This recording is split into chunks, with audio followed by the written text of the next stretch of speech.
Hello everyone, কেমন আছো তোমরা সবাই? আশা করছি খুব ভালো রয়েছো।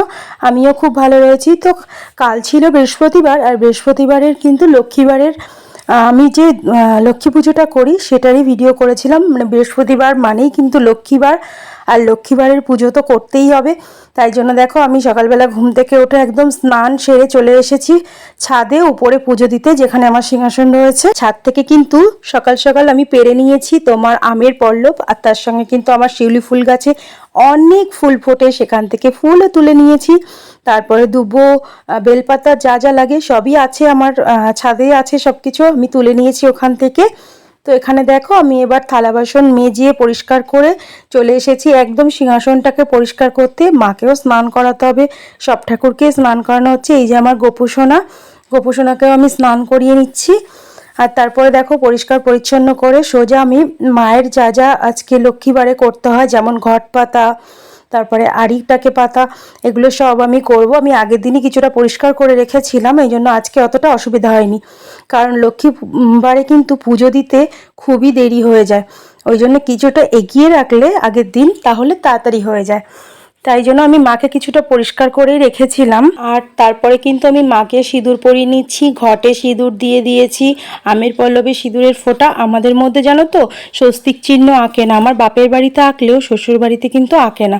তাই জন্য আমাদের 5টা করে ফোঁটাই দেয়, আমি তাই শ্বশুরবাড়ির নিয়মে 5টা করে ফোঁটাই আমি কিন্তু দিয়েছি। তো এখানে দেখো তোমরা আবার ভাবতে পারো হয়তো স্বস্তিক চিহ্ন কেন আঁকেনি, আমার শ্বশুরবাড়িতে এটা নিয়ম নেই এই জন্য। তো এখানে দেখো আমি বেলপাতা দিয়ে, দুব্বো, বেলপাতা, ধান সব কিছু দিয়ে আমি মার ঘরটা বসিয়ে নিয়েছি। আর এখন আমার গাছের ফুল দিয়ে সাজিয়ে নেব আমি মাকে। আর আমার জানো তো গাছের ফুল দিয়ে পুজো দিতে খুবই ভালো লাগে, আর যেদিন ফুল পাই না আমার এতটাই মন খারাপ হয়ে যায় না, সেদিন আর ভালোই লাগে না। আর বৃহস্পতিবার পুজো দিতে তো খুবই ভালো লাগে, অন্য বারও ভালো লাগে, কিন্তু সবথেকে বেশি ভালো লাগে বৃহস্পতিবার, কারণ সেদিনের পুজোটা একটু অন্যরকমভাবে হয়। আর আমার তো সত্যি পুজো দিতে খুবই ভালোবাসি আমি, ঠাকুরের পুজো দিতে, ঠাকুরের কাজ করতে আমার খুব ভালো লাগে। তো তোমরাই কমেন্ট করে বলো যে ঠিকঠাক আছে নাকি, আর আমার মাকে কেমন লাগছে অবশ্যই কিন্তু আমাকে কমেন্ট করে জানিও। তোমরা কেউ কমেন্ট করছো না, এই জন্য আমিও কিন্তু মনের বল হারিয়ে ফেলছি। তো তোমরা একটু কমেন্ট করো প্লিজ, তাহলে আমার খুব ভালো লাগবে, আমি উৎসাহ পাবো। আর আমার ভিডিও যদি ভালো লাগে তোমরা কিন্তু অবশ্যই আমাকে জানিও যে ভিডিও ভালো হচ্ছে কি না। তারপরে দেখো আমার গোপুসোনাকে চন্দন লাগিয়ে তুলসী পাতা দিয়ে, তারপরে কিন্তু মা লক্ষ্মীকে আমি জানি তুলসী পাতা দিতে নেই, তাই জন্য দেওয়া হয়নি।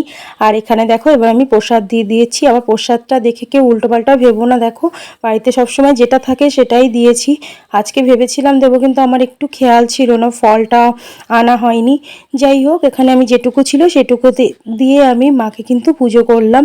আর সব ঠাকুরকেও আমি তাই একই জিনিসই দিয়েছি। কখনো কখনো মিষ্টি আনা হয়, কালকে আর আনা হয়নি।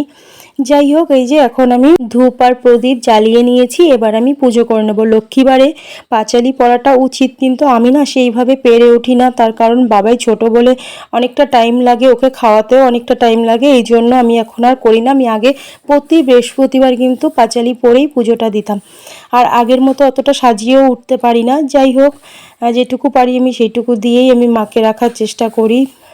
তো এই যে দেখো আমার সুন্দর করে সাজানোও হয়ে গেছে, আর পুজোও দেওয়া হয়ে গেছে।